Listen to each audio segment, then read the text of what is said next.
जय हिंद दोस्तों, मैं संदीप मरकाम स्वागत करता हूं आज के इस वीडियो में। तो आज हम लोग क्या पढ़ने वाले हैं? आज हम लोग करने वाले हैं अध्याय नंबर 2 बहुपद। अध्याय नंबर 2 में क्या है? बहुपद। ये हमारा है एनसीईआरटी का जो चैप्टर नंबर 2 है, जो न्यू सिलेबस के अकॉर्डिंग है, उसी का जो हम लोग चैप्टर 2 है उसको हम लोग कंप्लीट करने वाले हैं। चैप्टर 2 में पॉलिनॉमियल है। तो देखिए, सबसे पहले तो हम बहुपद के बारे में जानेंगे। देखिए, बहुपद हम कब से पढ़ते आ रहे हैं?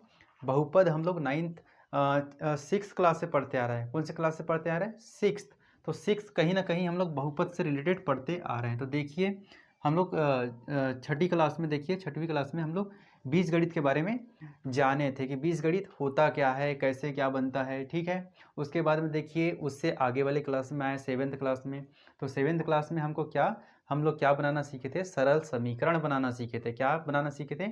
सरल समीकरण बनाना सीखे थे। उसके बाद में जब 8th क्लास में पहुँचे तो एक चर वाले रैखिक समीकरण, इसके बारे में हमको पढ़ने के लिए मिला। तो कहीं ना कहीं से हम इस चैप्टर को थोड़ा बहुत पढ़ते हुए आ रहे हैं। उसके बाद में जैसे ही हम लोग 9th क्लास में पहुँचे, तो 9th क्लास में जब पहुँचे तो क्या पढ़े हम लोग वहाँ पर? बहुपद।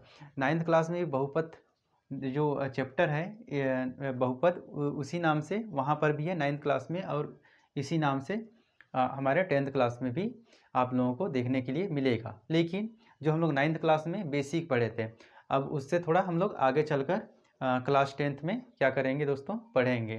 तो चलिए, ये जो अध्याय है हम लोग पिछली क्लास में कहीं ना कहीं थोड़ा बहुत हम लोग पढ़े हैं। तो चलिए एक बार हम लोग और देख लेते हैं जो 9th क्लास में है कि बहुपद क्या होता है। इस चैप्टर का नाम है बहुपद। तो बहुपद के बारे में जान लेते हैं। कितने प्रकार के बहुपद होते हैं, बहुपद हमको पहचानते आता है कि नहीं, बहुपद में कितने घात होते हैं, ये सब हम लोग चलिए एक एक करके जान लेते हैं, रिवाइज कर लेते हैं। तो देखिए, यहाँ पर सबसे पहले हम लोग क्या करेंगे? बहुपद का डेफिनेशन देखेंगे। तो देखिए, यहाँ पर मैं बहुपद का डेफिनेशन लिख दिया हूँ। तो कैसे लिखा हूँ देखिए, ऐसे बीजी व्यंजक। अब बीजी व्यंजक किसे कहते हैं हम लोग? जिसमें चर एक्स वाई जेड के फॉर्म में क्या होता है? लिखा हुआ रहता है। ठीक है, कोई भी चर जब एक्स वाई जेड में लिखा हुआ रहता है उसको क्या बोलते हैं हम लोग? बीजी व्यंजक बोलते हैं। चल जैसे देखिए, यहाँ पर देखिए, ये एक्स के फॉर्म में लिखा है ना, तो इसको क्या बोलेंगे हम लोग? बीजी व्यंजक बोलेंगे। तो इस प्रकार से बीजी व्यंजक को हम लोग समझ गए। अब देखिए, बीजी व्यंजक को समझ गए तो ऐसे बीजी व्यंजक एल्जेब्रिक एक्सप्रेशन, इसको क्या बोलते हैं? एल्जेब्रिक एक्सप्रेशन बोलते हैं। तो जिसमें चरों के घातांक चर किसे कहते हैं? जिनका मान बदलता रहता है, जैसे कि एक्स वाई जेड, सब क्या कहलाते हैं? चर कहलाते हैं। तो चरों के घातांक सदैव क्या होना चाहिए? पूर्ण संख्या होना चाहिए। क्या होना चाहिए? पूर्ण संख्या होना चाहिए। उसको हम लोग क्या बोलते हैं दोस्तों? उसको बोलते हैं हम लोग बहुपद। उम्मीद है आप लोगों को बहुपद का डेफिनेशन याद हो गया होगा। अब देखिए, अब हम लोग समझ गए बहुपद किसे कहते हैं। अब इसके बाद में हम लोग चलिए समझ लेते हैं इसमें चरों की संख्या। अब चरों की संख्या को हम लोग कैसे पहचानेंगे? तो देखिए, चरों की संख्या को कैसे पहचानना है हमको? जिसमें जितने चर होंगे उसको चरों की संख्या कहेंगे। तो जैसे कि देखिए, यहाँ पर कितने चर हैं? देखिए, एक चर ये दिख रहा है, एक ही चर है यहाँ पर, एक से यहाँ पर भी एक है। तो ये क्या हो जाएगा? इसमें चरों की संख्या एक हो जाएगा। क्या हो जाएगा दोस्तों? एक हो जाएगा। जैसा कि अगर मान लीजिए यहाँ पर देखिए चरों की संख्या, यहाँ एक्स है और ये वाई है। ठीक है, इसको मैं समझाने के लिए आप लोगों को बता रहा हूँ। यहाँ एक्स है और वाई है, तो इसमें क्या चरों की संख्या क्या हो जाएगा? इसमें चरों की संख्या हो जाएगा 2 हो जाएगा। तो इस प्रकार से हमको चरों की संख्या को पहचानना है। अब देखिए, चर की घात। अब एक चीज़ और यहाँ पर देखने के लिए मिलेगा हमको, चर की घात पहचानते आना चाहिए हमको। तो चलिए, चर की घात क्या हो जाएगा? चरों की अधिकतम घात को क्या कहते हैं हम लोग? बहुपद की घात बोलते हैं। क्या बोलते हैं? बहुपद की घात। तो देखिए, यहाँ पर चर, देखिए चर की अधिकतम घात क्या है? यहाँ पर देखिए 2 है, या इसका तो 1 है। तो अधिकतम घात को देखना है हमको। यहाँ पर क्या है? 2। तो इस क्या हो जाएगा? इस चर की अधिकतम घात क्या हो जाएगा? चर की घात क्या हो जाएगा? 2 हो जाएगा। और यहाँ पर देखिए, चर की घात 1 है, तो चर की घात क्या हो जाएगा? 1 हो जाएगा। अब देखिए, हम लोग समझ गए, तीनों चीज़ समझ गए। बहुपद क्या होता है, चरों की संख्या क्या होता है, अब चर की घात क्या होता है, ये सब हम तीनों समझ गए। तो चलिए हम लोग एग्जाम्पल के जरिए समझते हैं और बहुपद है या नहीं, कौन सा बहुपद है, कौन सा बहुपद नहीं है, उसमें चरों की संख्या कितना है और चर का घात क्या है, ये सब चीज़ हम लोग चलिए उदाहरण के जरिए समझते हैं। तो देखिए, यहाँ पर कुछ उदाहरण लिया हूँ, इसके आगे और मैं अभी आप लोगों को बताता हूँ। तो देखिए, यहाँ पर मैं एग्जाम्पल लिया हूँ तो यहाँ पर देखिए सबसे पहले हम लोग देखते हैं बहुपद है या नहीं। क्या देखेंगे? बहुपद है या नहीं, ये देखेंगे। उसके बाद में देखते हैं, चलिए क्या देखेंगे? चर की संख्या, चर की संख्या देखेंगे। उसके बाद में क्या देखेंगे? चर की घात। ये तीनों चीज़ हम लोग देख लेते हैं ताकि अच्छे से समझ में आना चाहिए ना, पहचानते तो आना चाहिए कि बहुपद है कि नहीं, तभी तो हम लोग इस चैप्टर को आगे बढ़ाएंगे। तो चलिए बेसिक चीज़ को समझ लेते हैं। तो देखिए ये मैं बहुपद है या नहीं, देखिए मैंने क्या बोला था, बहुपद होने के लिए कंडीशन है जिसमें चरों के घातांक क्या होना चाहिए? सदैव पूर्ण संख्या होना चाहिए। तो पूर्ण संख्या है, देखिए चर की घातांक, ये भी पूर्ण संख्या, यहाँ पर भी एक है तो ये भी पूर्ण संख्या हो जाएगा। तो ये क्या है? बहुपद है। क्या है? बहुपद है। यहाँ लिख देता हूँ बहुपद है। इस प्रकार से हमको क्या करना है? पहचानना है। अब देखिए इसी में देख लेते हैं चर की संख्या कितनी है। देखिए चर की संख्या, देखिए एक ये चर है, ये एक चर है, तो ये तो एक ही चर है, तो यहाँ पर चर की संख्या क्या है? एक। क्या है? एक। अब देखिए उसके बाद में देखिए चर की घात। चर की घात क्या होता है? चरों की अधिकतम घात को बहुपद की घात कहते हैं। तो बहुपद की घात क्या हो जाएगा? देखिए यहाँ पर क्या हो जाएगा? बहुपद की घात। यहाँ पर बहुपद की घात आएगा, यहाँ गलती से लिख दिया हूँ बहुपद की घात। क्या हो जाएगा? बहुपद की घात। अब देखिए तो यहाँ पर बहुपद की घात देखेंगे, बहुपद की घात। तो देखिए बहुपद की घात क्या है? यहाँ सबसे अधिकतम घात, चरों की अधिकतम घात को देखेंगे, बहुपद की घात कहते हैं। तो अधिकतम घात क्या है यहाँ पर? 2, तो ये हो जाएगा 2। इस प्रकार से आप लोगों को पहचानना है। उम्मीद है आप लोगों को अच्छे से समझ में आ रहा है, और अच्छे से समझ में आ रहा है तो वीडियो को लाइक करिए और चैनल के साथ में ज़रूर जुड़िए। और चलिए अब दूसरा देखते हैं हम लोग। यहाँ पर देखिए बहुपद है कि नहीं। अब देखिए बहुपद है कि नहीं, उसके लिए हम लोग ये देखते हैं सदैव पूर्ण संख्या होना चाहिए। तो यहाँ पर पूर्ण संख्या है ना, एक, एक्स की घात क्या है? एक है, एक है ना, कुछ नहीं मतलब एक है, तो ये पूर्ण संख्या है एक, तो ये भी बहुपद है। बहुपद है ना, तो ये बहुपद है। अब इसके बाद देखेंगे चर की संख्या। तो देखिए इसमें कितने चर हैं? एक ही चर है, तो इसमें चर की संख्या क्या हो जाएगा? एक हो जाएगा। अब देखिए इसके बाद में देखिए बहुपद की घात। अब देखिए यहाँ पर बहुपद की घात देखेंगे तो सबसे अधिकतम घात को देखिए, यहाँ पर एक है, तो बहुपद की घात क्या हो जाएगा? एक हो जाएगा। इस प्रकार से करना है। अब यहाँ पर देखिए बहुपद है कि नहीं, देखिए बहुपद है कि नहीं, तो पूर्ण संख्या देखते हैं चर की घात। तो ये पूर्ण संख्या, ये भी पूर्ण संख्या, मतलब ये भी बहुपद है, ये भी बहुपद है। अब चर की संख्या देखिए, चर की संख्या क्या है? एक्स और वाई। यहाँ दो चर है, तो ये कितना हो जाएगा? 2 चर। चरों की संख्या यहाँ पर कितनी है? 2 है, तो 2 लिख दिए। अब देखिए बहुपद की घात। अब देखिए अधिकतम घात क्या है? यहाँ पर 2 है, तो ये 2 हो जाएगा। इस प्रकार से हमको पहचानना है। अब इसको देखिए, इसको अच्छे से देखिए, 1/x-1 है, तो x-1 तो बटे में आ गया, और x-1 जब ऊपर जाएगा तो ऋणात्मक में आ जाएगा ना। ऋणात्मक में आएगा कि नहीं? आएगा ना ऋणात्मक में। तो ऋणात्मक, हमारा जो ऋणात्मक है वो पूर्ण संख्या है क्या? नहीं है। ऋणात्मक पूर्ण संख्या नहीं है, इसलिए ये क्या हो जाएगा? बहुपद नहीं है। ये हो जाएगा बहुपद नहीं है, ये बहुपद नहीं, क्योंकि ये जब ऊपर ले जाएंगे तो ऋणात्मक में आ जाएगा, इसलिए ये बहुपद नहीं है। अब देखिए चर की संख्या। इसमें चर की संख्या क्या देखेंगे? जब ये बहुपद नहीं है तो इसमें चर की संख्या भी नहीं देखते, ठीक है, और ये बहुपद की घात इसमें भी नहीं देखते। अब देखिए इसको पहचान लिए हम बहुपद नहीं है करके। और चलिए इसके आगे और देखते हैं हम लोग एक एग्जाम्पल को और समझते हैं। इसको देखिए ध्यान से, ये √(x+4) है। क्या है? √(x+4), ये बहुपद है कि नहीं? पहचानिए, ये बहुपद नहीं है, क्योंकि जब इसको लिखेंगे तो x का घात तो 1/2 हो जाएगा, +4, तो 1/2 देखिए चर ये है, तो इसका घातांक देखिए 1/2 आया है, पूर्ण संख्या तो नहीं है, तो ये भी क्या हो जाएगा? बहुपद नहीं होगा। तो इस प्रकार से हमको बहुपद है या नहीं इसको पहचानना है। ये सब हम लोग 9th क्लास में पढ़ चुके हैं। अब इसके आगे चलिए हम लोग एक चीज़ और समझ लेते हैं कि बहुपद कितने प्रकार के होते हैं। तो चलिए मैं इसको मिटा देता हूँ, आप लोगों को लिखना होगा तो लिख लीजिए। अब इसके आगे हम चलिए समझते हैं कि बहुपद कितने प्रकार के होते हैं। अब चलिए दोस्तों, अब हम लोग देखते हैं बहुपद के प्रकार। तो देखिए बहुपद 3 प्रकार के होते हैं। कौन कौन से? 3 प्रकार के। रैखिक बहुपद, जिसे क्या बोलते हैं? Linear polynomial. दूसरा है द्विघात बहुपद, जिसे बोलते हैं क्वाड्रेटिक पॉलिनोमियल। और तीसरा है त्रिघात बहुपद, जिसे बोलते हैं क्यूबिक पॉलिनोमियल। इतना आप लोग समझ गए अच्छे से, आप लोगों को हमेशा याद रहेगा, इसलिए अच्छे से समझिए। तो देखिए रैखिक बहुपद किसे कहते हैं? रैखिक बहुपद को लीनियर पॉलिनोमियल कहते हैं, जिसकी घात 1 हो। जिसकी घात 1 हो उसे क्या बोलते हैं हम लोग? रैखिक बहुपद कहते हैं। समझ में आया? जिसकी घात 1 हो, 1 होना चाहिए घात, उसी को बोलेंगे हम लोग रैखिक बहुपद। तो देखिए उदाहरण में क्या हो जाएगा। देखिए उदाहरण हम लोग लिए हैं 7x + 3 और देखिए इसकी घात देखिए कुछ नहीं मतलब 1 है ना, इसकी घात 1 है इसलिए रैखिक बहुपद कहलाएगा। इसमें भी घात 1 है तो एक घात को नहीं लिखा जाता, इसलिए ये हमेशा क्या हो जाएगा, ये हमारा उदाहरण है रैखिक बहुपद का। तो उम्मीद है रैखिक बहुपद आप लोगों को समझ में आ गया होगा। अब चलिए दूसरा देखते हैं द्विघात बहुपद। द्विघात बहुपद को क्या बोलते हैं? Quadratic polynomial. क्या बोलते हैं? Quadratic polynomial. तो इसको देखिए जिसकी घात 2 हो, जिसकी घात 2 हो उसे द्विघात बहुपद कहते हैं। क्या कहते हैं? द्विघात बहुपद कहते हैं। तो देखिए इसमें घात देखिए, चर की घात देखिए 2 है ना, और यहाँ पर भी देखिए चर की घात क्या है? 2, तो इसको क्या बोलेंगे हम लोग? द्विघात बहुपद। अब तीसरा देखिए त्रिघात बहुपद, क्यूबिक पॉलिनोमियल। जिसकी घात 3 हो उसे त्रिघात बहुपद कहते हैं। तो देखिए इसमें घात क्या है? 3 है ना, तो इसमें क्या है? अधिकतम घात को देखना है हमको। क्या को देखना है? अधिकतम घात को।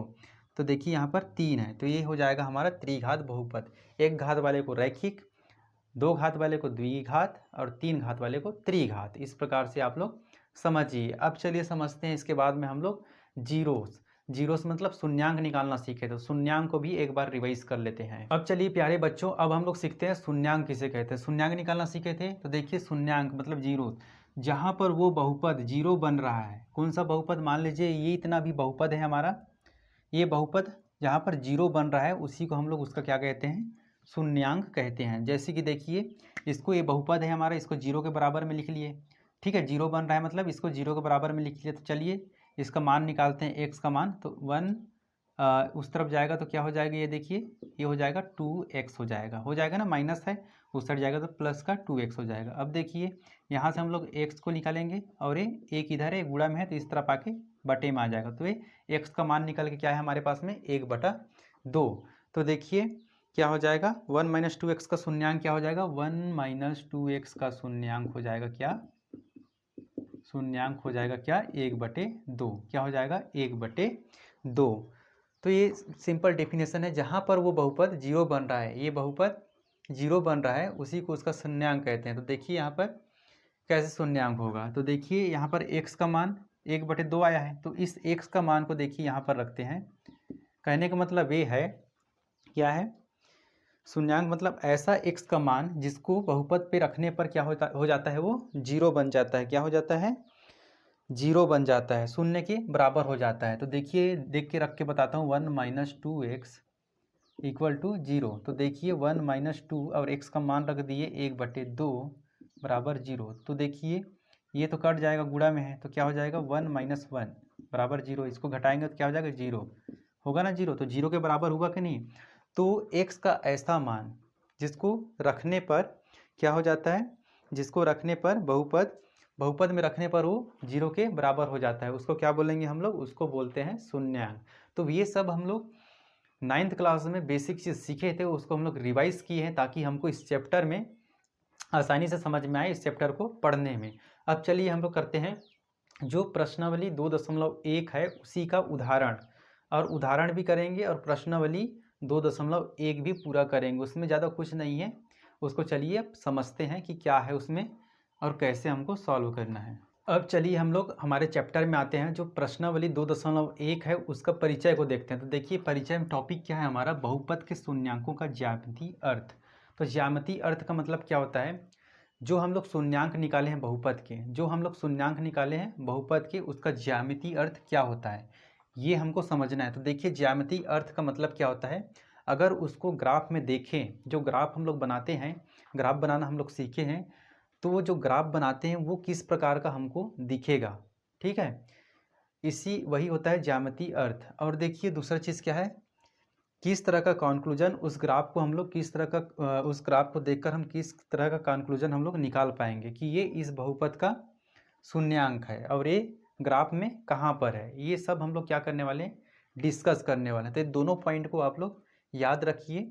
ज्यामितीय अर्थ का मतलब है उसको ग्राफ में देखेंगे तो किस प्रकार का दिखेगा और किस तरह से हम उसको कंक्लूजन हम लोग निकाल पाएंगे कि ये इस बहुपद का शून्यांक है ग्राफ में किस जगह पर वो स्थित है, यही सब हम लोग डिस्कस करने वाले हैं। ठीक है, तो चलिए हम लोग उदाहरण नंबर 1 को करते हैं और समझते हैं। अब चलिए हम लोग उदाहरण के सवाल को करते हैं, उदाहरण के सवाल के जरिए समझते हैं। तो देखिए उदाहरण क्या बोल रहे हैं हमारा, नीचे दी गई आकृति 2.9, ये 2.9 का आकृति है। पूरे ग्राफों को देखिए, प्रत्येक आकृति y = px, ये y जब हम लोग ग्राफ बनाते हैं तो y के बराबर में लेकर के ग्राफ को बनाते हैं, और px क्या है, हमारा बहुपद है।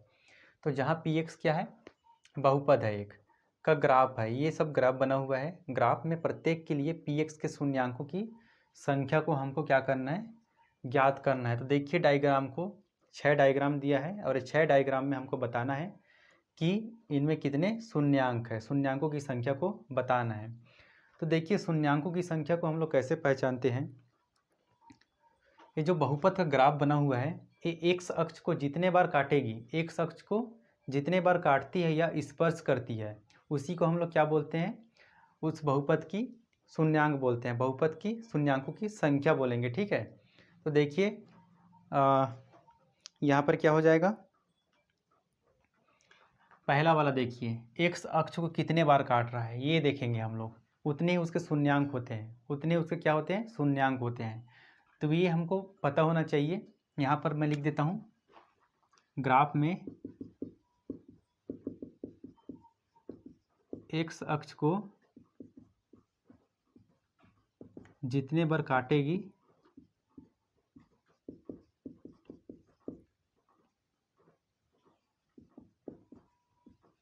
उस बहुपद के उतने ही शून्यांक होते हैं, काटेगी या स्पर्श करेगी।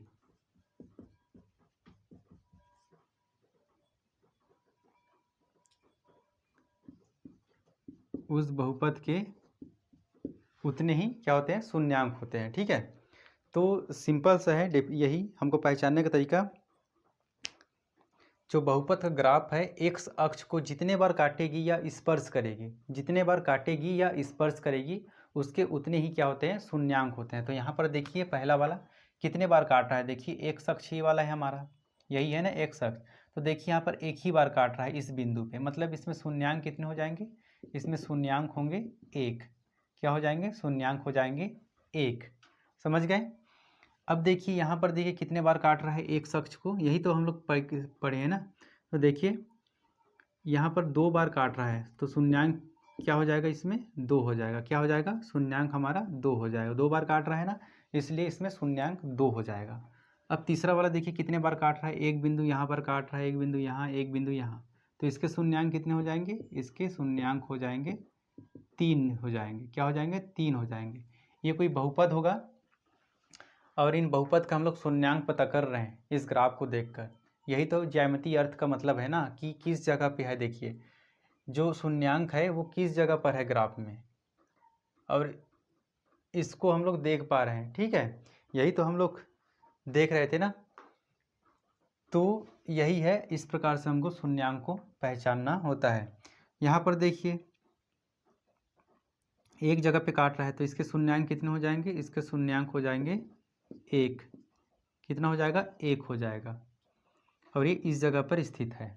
अब देखिए ये देखिए, इसको देखिए स्पर्श कर रहा है। ठीक है, क्या कर रहा है, ये स्पर्श कर रहा है, स्पर्श करते हुए जा रहा है, या स्पर्श करेगी या फिर काटेगी, तब भी हम लोग उसको काउंट करेंगे। देखिए एक जगह से स्पर्श कर रहा है, ठीक है, क्या कर रहा है, एक जगह से स्पर्श कर रहा है, तो इसको क्या हो जाएगा, ये क्या हो जाएगा हमारा, तो देखिए स्पर्श कर रहा है, तो इसका शून्यांक कितना हो जाएगा, एक हो जाएगा।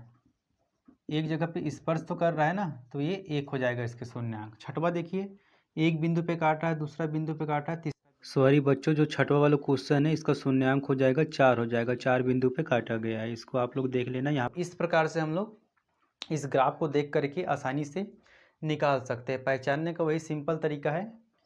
क्या तरीका है, बहुपद का ग्राफ एक अक्ष को जितने बार काटेगी या स्पर्श करेगी उसके उतने ही शून्यांक होते हैं, और यही हमारा ज्यामितीय अर्थ है जो प्रश्नावली 2.1 में है। अब चलिए उदाहरण को तो कर लिए, अब इसी प्रकार का और क्वेश्चन है हमारे पास में प्रश्नावली में, तो 2.1 को करते हैं। चलिए, उसमें भी यही क्वेश्चन दिया हुआ है कि शून्यांक की संख्या को ज्ञात कीजिए करके। अब चलिए करते हैं हम लोग प्रश्नावली 2.1।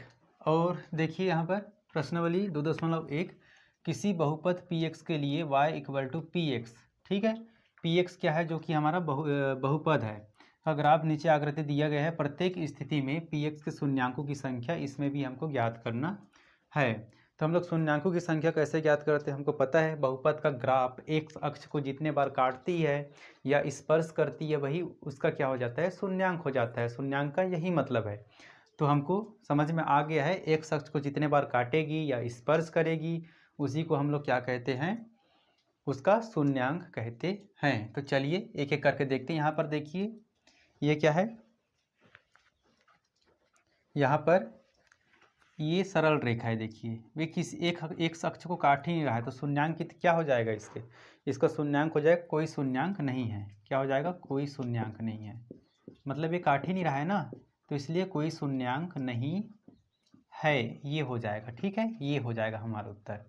अब देखिए दूसरा वाला कितने बार काट रहा है, एक बार काट रहा है, तो इसके शून्यांक क्या हो जाएगा, इसका शून्यांक हो जाएगा एक। क्या हो जाएगा, शून्यांक हो जाएगा एक, क्योंकि एक बार काट रहा है। अब इसको देखिए, एक बिंदु पे काटा, दो बिंदु पे काटा, तीन बिंदु पे काटा है, तो इसका शून्यांक क्या हो जाएगा, इसका शून्यांक हो जाएगा हमारे पास में कितना, 3 हो जाएगा। कितना हो जाएगा, 3 हो जाएगा। अब देखिए चौथा वाला देखिए, इसके शून्यांक क्या हो जाएगा, इसके शून्यांक क्या हो जाएगा, देखिए एक बिंदु पे काटा है, दो बिंदु पे काटा है, तो इसका शून्यांक हो जाएगा हमारे पास में क्या, 2 हो जाएगा। पांचवा देखिए, एक बिंदु पे काटा, दो बिंदु पे काटा, तीन बिंदु पे काटा, 4, तो इसके शून्यांक हो जाएंगे हमारे पास में क्या, 4 हो जाएंगे। क्या हो जाएंगे, 4 हो जाएंगे। बहुत ज़्यादा आसान है, इस प्रकार से हमको शून्यांक ज्ञात करना होता है। अब देखिए छठवा, एक जगह ये स्पर्श कर रहा है 2 और ये 3, तो इसके शून्यांक हो जाएंगे क्या, 3। ये स्पर्श कर रहा है 2 जगह ना, तो उसको भी हमको क्या करना है, काउंट करना होता है। और एक चीज़ और ध्यान देने वाली बात है, जब भी ये जो रैखिक होता है, ठीक है, क्या रैखिक बहुपद, उसके ग्राफ हमेशा क्या होता है, उसका ग्राफ हमेशा सरल रेखा बनता है। देखिए सरल रेखा है ना, तो जो रैखिक बहुपद रहेगा उसका सरल रेखा बनेगा, समझ गए। और देखिए, और जो द्विघात बहुपद रहता है, ठीक है, क्या रहता है, द्विघात बहुपद, द्विघात बहुपद का हमेशा क्या बनता है, परवलयाकार। ये आप लोग ध्यान देना, द्विघात जो बहुपद रहेगा उसका हमेशा ग्राफ क्या बनेगा, परवलयाकार। देखिए परवलयाकार बना है, तो परवलयाकार बना है तो उल्टा भी बन सकता है और सीधा भी बन सकता है। और जो त्रिघात बहुपद रहेगा उसको हमेशा 3 बिंदुओं पर काटेगी, कभी कभी एक बिंदु पर काट सकती है, और भी कई प्रकार के पैटर्न बन सकते हैं। तो ये आप लोग को ध्यान देने वाली बात है। तो हमने इस वाले वीडियो में हम लोग बहुपद का पूरा इंट्रो जाने हैं, परिचय जाने हैं, और जो उदाहरण के सवाल था और प्रश्नावली 2.1 का सवाल था, ये दोनों कंप्लीट कर लिए हैं। इसके बाद में हम लोग आगे करेंगे प्रश्नावली 2.2। और वीडियो हमारा अच्छा लगा होगा तो वीडियो को शेयर करिए, लाइक करिए, और चैनल में पहली बार आए हैं तो चैनल के साथ में ज़रूर जुड़िए। चलिए मिलते हैं अब हम लोग नेक्स्ट वीडियो में। धन्यवाद।